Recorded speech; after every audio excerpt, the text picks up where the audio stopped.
coming up on Focal Point. Michigan State University has found itself at the center of another national headline. Find out what students are saying coming up. A sport is taking over East Lansing. Oh, my serve? These are the sounds from the UAW strike at the Delta Township plant. Find out more on Focal Point. And we'll learn a little more about MSU's famous furry friends. Focal Point starts right now. Hello and good morning. I'm Sarah Polis. And I'm Delaney Rogers. Today is Friday, October 6th, 2023. We begin with a story that is affecting thousands of workers here in Michigan. The United Auto Workers Union has been on strike for 3 weeks today. Focal Point's Sophia Miller is live outside Tony M's restaurant in Lansing. Sophia, what is the latest on the negotiation? Yes, Sarah, we're out here live on the corner of Crates Road and Millet Highway with the United Auto Workers of the Lansing Delta Township plant. Now, although the General Motors plant is located a few blocks down the road, they are stationed here on this road to gather attention and to push for change, and they're in it for the long haul. Friends.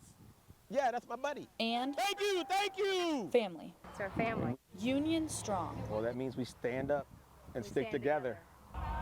Sticking together to make change together. Kirk Branson and Lori Breacher stand out at the United Auto Workers picket line in Lansing. We want everybody to make do the same amount of work. UAW President Sean Fain called the Lansing Delta Township plant to go on strike this past Friday. We just want our fair share. They are pushing for higher wages, no more tiers, and equal pay. And although these UAW workers have been out here for a week now, this fight is far from over. We'll be out here till we get the job done.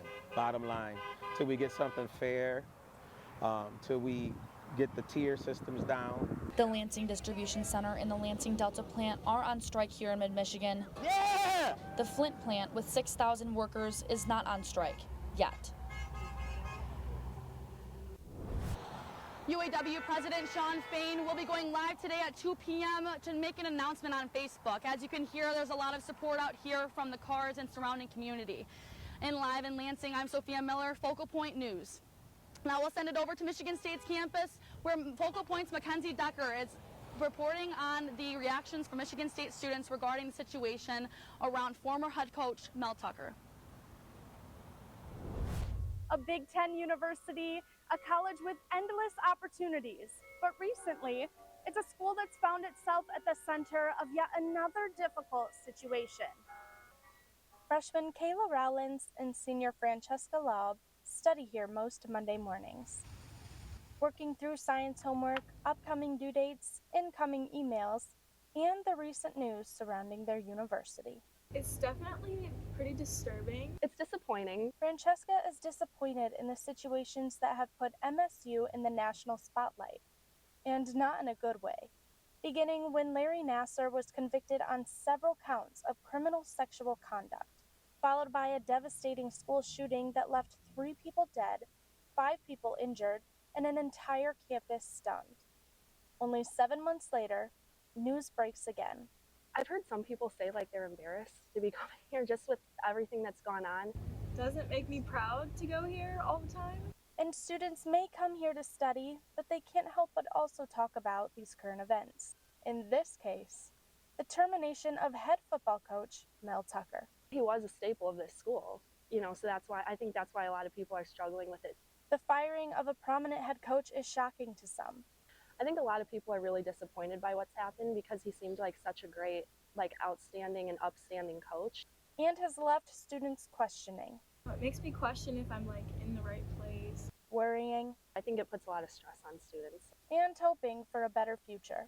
I definitely hope that they follow through and address all of the issues. I just hope that our school can rebuild from all the trauma that's happened here. Rebuild. By continuing to make the library a place of peace and productivity. And by remembering that sometimes the small things mean the most. But nobody's really talking about the small things that go on. There's a lot of research opportunities, there's travel abroad opportunities to make meaningful connections with professors. Whether it be this spring or 4 years from now, Francesca and Kayla will continue spending their mornings at the library, studying or catching up on current events until their time as a student comes to an end. The news surrounding Mel Tucker has been difficult for students like Kayla and Francesca. Nonetheless, they're waiting to see how it all plays out and holding on to their pride in the green and white. At the MSU Library, I'm Mackenzie Decker, Focal Point News. Mel Tucker's departure from head coaching is just one of many changes Michigan State football has seen this season, including the Spartan game day experience. Focal Point's Sydney Kenzer has that story. September 16th, 2023. Michigan State football's first conference game this season, and their first without head coach Mel Tucker, who was suspended after his alleged sexual misconduct made headlines nationwide. But there was something else totally different in Spartan Stadium that day, too. That is new. For the first time, all Spartan football attendees could enjoy not only the game, but a cold one, too. In the 100 years since Spartan Stadium opened, no one has seen this, including Michigan State University Police Chief Chris Rosman. He expected the day to be business as usual. Our safety and security plan has not changed at all. We are carefully monitoring the impact that alcohol sales has. We're tracking our number of ejections, our number of medical calls, but we don't anticipate there being any changes today. Up until this year, most football attendees could only consume alcohol at their pregame celebrations. This summer, the state legislature passed a bill allowing alcohol sales inside the stadium. Many fans reacted positively. The best day in the world. They're serving beer. We are here on a monumental day. Lining up in droves for Oberon's neutral seltzers and craft Sparty parties. It took me about 17 minutes standing in line. So, I feel like it's probably almost a quarter. Now, 2 weeks later, university police say the only issue they've seen is those long lines. We made a few changes, such as staggering the opening times of those stands and adding stanchions, the little things in the line to kind of make people weave through instead of going straight.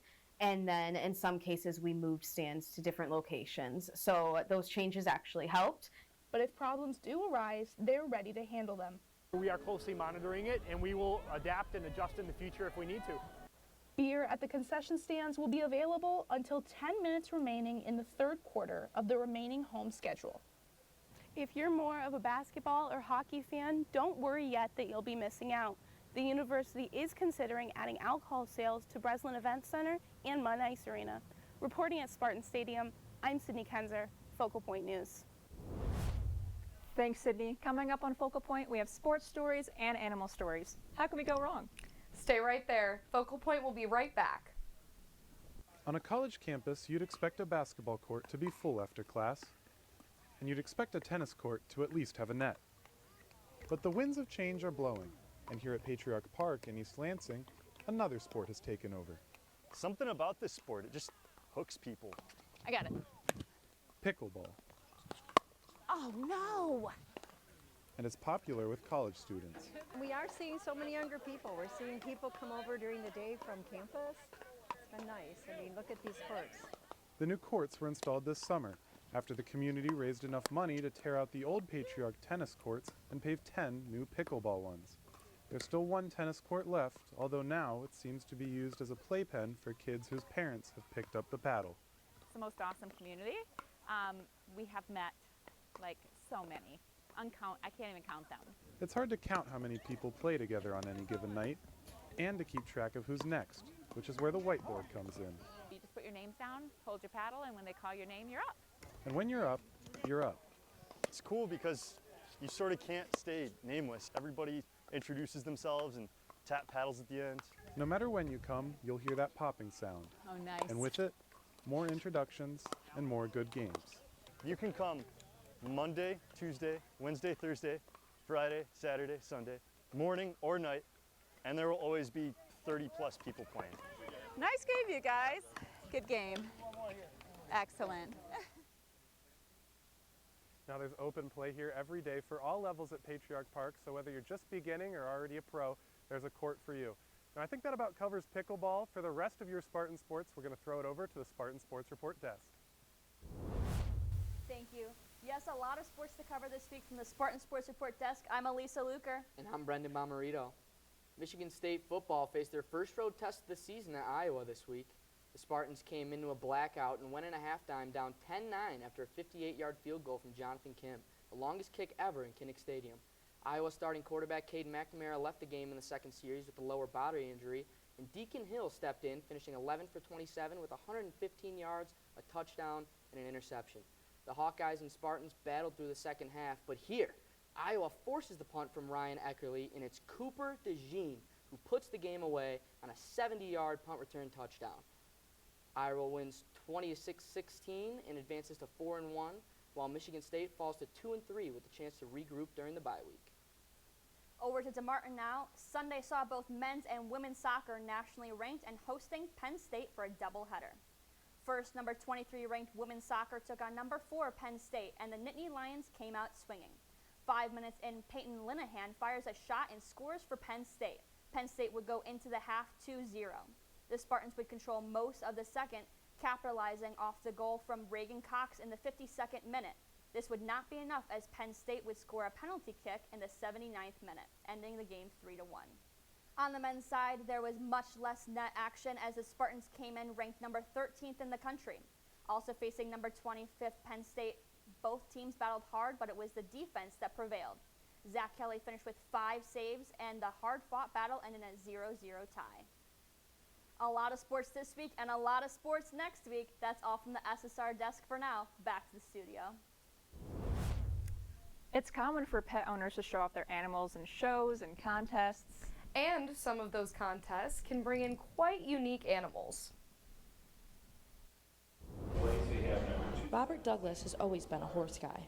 I showed horses before. Until another animal caught his eye. We walked out to the barn and it was a rainy day and his animals were all standing around inside the barn. And I was sold.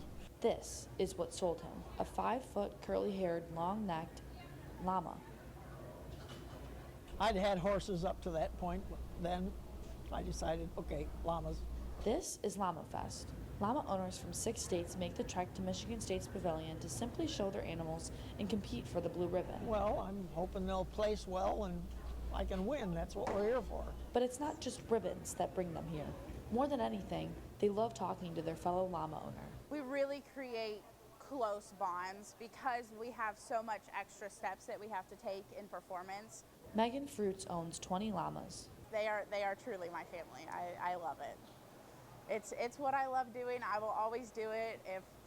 If I can't have llamas, then I'd be lost. So. She's been showing llamas since she was just 4 years old, but not everyone is here for that. So I raised llamas growing up, and I still raise llamas. Rachel Blaine didn't bring a llama, but she did bring her creations handmade from llama fur, including purses, sweaters, and stuffed animals. It's fun to take it from the animal to the finished product. To me, that's just a cool way to express art and the fiber that my animal makes for me and all that. So. And although you may not realize it, llama showing's been around a lot longer than you'd think. I bought my first one in '89. Yeah, that was early. Horse shows have been part of the American fabric for centuries. Llama shows are the relative new kid on the block and are getting more popular each year. I'm Sophia Miller, Focal Point News. I think I have a newfound appreciation for llamas, and animals seem to be taking over the news today. I agree.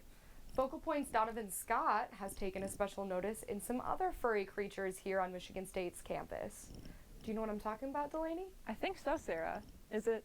Squirrels. Squirrels. Squirrels. Shaw, 11. Fall on the Michigan State campus means the return of 50,000 students. It means football games, classes, and seeing old friends. These friends. Chubby munches. Fat and friendly. Adventurous and ravenous. Little critters. That's what comes to mind. For students, the campus squirrels are more than just wild animals. They're friends. are like, I don't know, students are like happy to see him. Like it's like seeing like a dog, so. I mean, they're kind of like therapy dogs, low-key. Izzy Montpetit is a senior communication student. She's seen her therapy dogs on the way to classes for 4 years. But I think it's so perfect for the campus because like how like the squirrels are like such like a big part of it. They've become celebrities on campus, so much so that they have their own Instagram page that has over 5,000 followers. I've sent a lot, yeah. Well, like just send them to them. They're like, oh my god, perfect. Like one of my cats got posted because we sent in a video of her just like looking at a squirrel and just like calling at the window. The Instagram page has been around for 5 years. The current administrators want to be as anonymous as the squirrels they feature. But anyone can share their favorite pictures of their favorite squirrels. And it seems on this campus, there are a lot to choose from. On the Michigan State campus, Donovan Scott, Focal Point News. You are absolutely right, Donovan. The squirrels at Michigan State definitely are like celebrities. Yes, and I might just have to send in my own submission. That's all we have for you on this week is Focal Point. I'm Delaney Rogers. And I'm Sarah Polis. Have a great weekend.